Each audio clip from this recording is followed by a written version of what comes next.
Ce qui s'est passé en 2010 et en 2011 en Côte d'Ivoire est grave, est très grave. Et je pense que ces faits graves méritent un autre sort que celui qu'on lui a donné jusqu'à présent. On arrête quelqu'un, on le jette à la CPI. Maintenant, on se rend compte à la CPI que ce n'est pas la bonne personne qui est venue. Donc, la bonne personne est quelque part.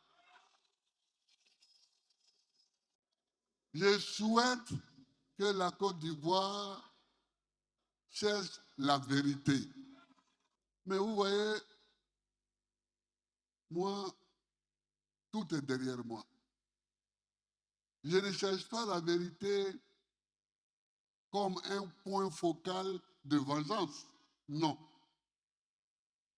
Je ne souhaite pas que nous, les non-coupables, nous nous vengions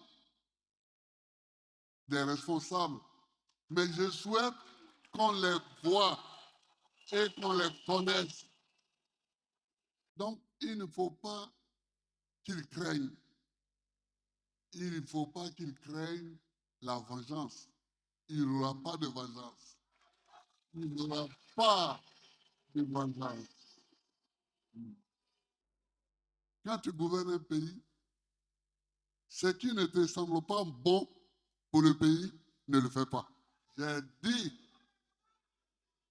au directeur du Bénet d'étudier avec les partenaires les sources de revenus pour financer le troisième pont.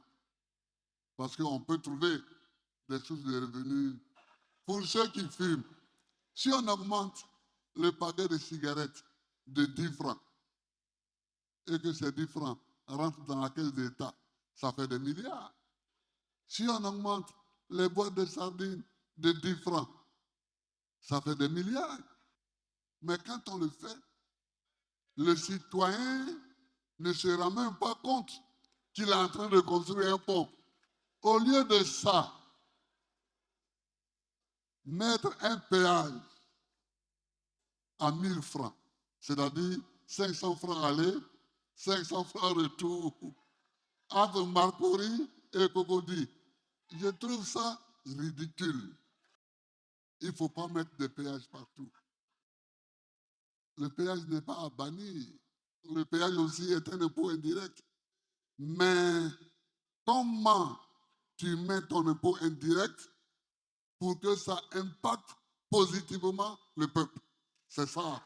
Je vous assure, c'est terrible. La circulation à Abidjan, c'est la catastrophe. Hein? C'est la catastrophe. À Cocody même. À Cocody même. De Cocody à Cocody. De Cocody à Cocody.